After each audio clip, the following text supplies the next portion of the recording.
My partner embarrassed me in front of everyone at our ceremony as a gag, so I countered with a larger one by calling off the whole thing. Now she's pleading for forgiveness. I, 28M, was set to wed Vanessa, 27F, the lady I believed was my perfect match. We had been a couple for 4 years, and although I was aware she enjoyed tricks and the spotlight, I never imagined she'd push it too much. It seems I overlooked the red flags. Vanessa often turned important occasions into humor. During my proposal, she acted like she was rejecting me for a solid 5 minutes before chuckling and agreeing. When I earned a raise, she gave a lengthy talk at the celebration about how it was pure chance rather than praising my effort. She claimed it was all in good spirits, but it was always aimed at me. Yet, I adored her. I figured that's simply her personality. However, I began questioning things when she suggested a major shock. She had arranged for the event. When I asked for more info, they just chuckled and said, "You'll find out." That triggered my instincts. I wasn't sure what she had in mind, but my intuition told me it wouldn't be positive. That's when I contacted my buddy Mark, who's an attorney, and said I required some protection. We created a totally phony prenuptial agreement, packed with technical terms and one particular condition. If either side participates in public shaming of the other prior to finalizing this deal, all shared arranged monetary duties are instantly canceled, and a formal regret must be given. It was utterly invalid, but it appeared legitimate. I got it produced, endorsed, and prepared in case Vanessa tried anything. Then the big day arrived. All seemed ideal until we reached the vows at the front. Just before we were meant to swap promises, Vanessa smiled, grabbed the mic from the leader, and announced, "I have a small treat for my fantastic future spouse." She faced the audience and dramatically signaled to the entrance. "Everyone please greet the true passion of my existence." I stood still. The attendees looked around puzzled as a guy entered. "Vanessa's former boyfriend, Jason." Vanessa glowed. "Join us, Jason." "You didn't believe I'd tie the knot without my initial romance present, did you?" Jason approached the front, smiling. The group whispered in bewilderment. I felt like I was trapped in a nightmare. Then Vanessa faced me with a huge grin and said, "Honey, I simply couldn't commit without getting Jason's okay first. After all, he played such a key role in my past, and well, we've been chatting frequently recently."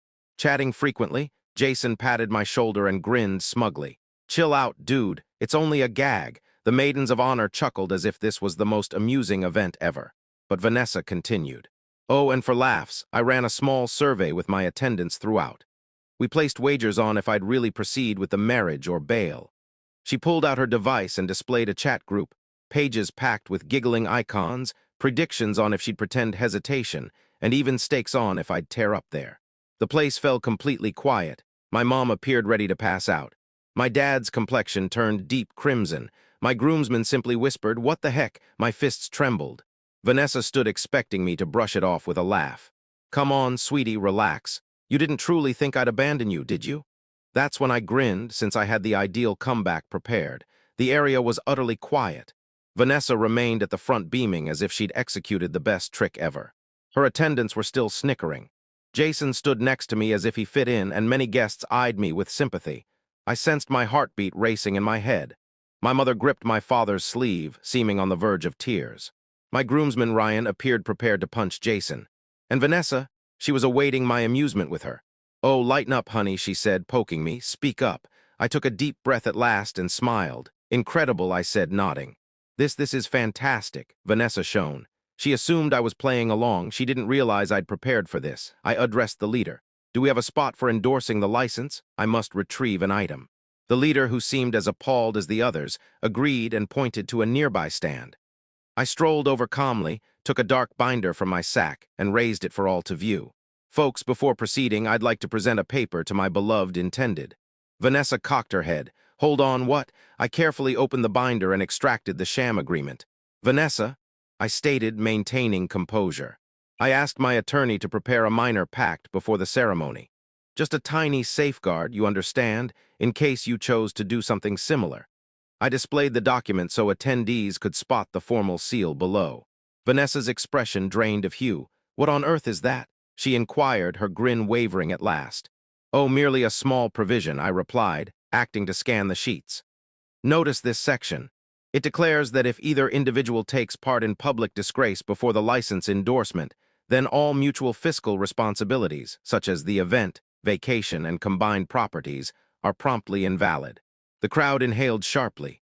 Vanessa fluttered her eyes quickly. Hold on, what? That's fake. Oh, it's quite authentic, I responded evenly. It also demands the at-fault person to deliver a public regret right now before all our invitees. Jason laughed derisively. Man, you're kidding. This is a prank, yeah? I faced him and grinned slyly. Oh, I handle gags with utmost seriousness. Vanessa began perspiring. Sweetie, this is insane. You're not genuinely upset, are you? I angled my head. Why would I be upset, Vanessa?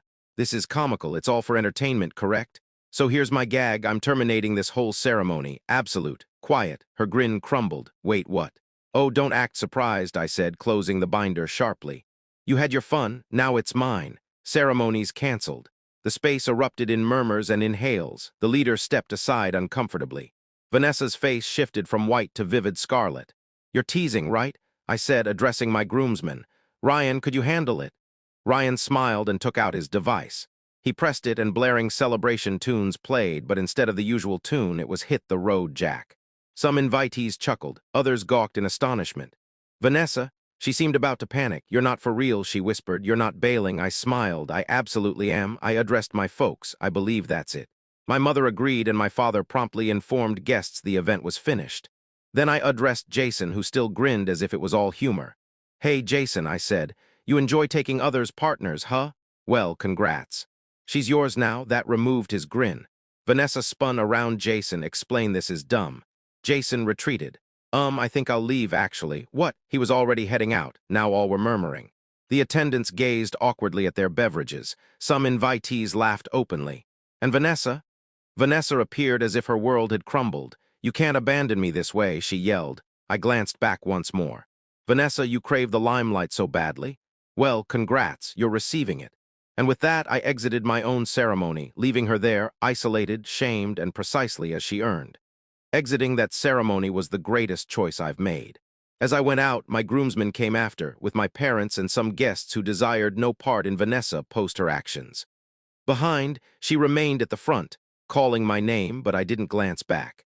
The consequences started soon. My device exploded with messages and unanswered calls from Vanessa. Initially, she seemed baffled, like she couldn't grasp my departure. Then anger hit, raging texts on how I shamed her, and how she couldn't fathom I'd destroy the event over something trivial. She maintained it was merely a gag and I'd exaggerated.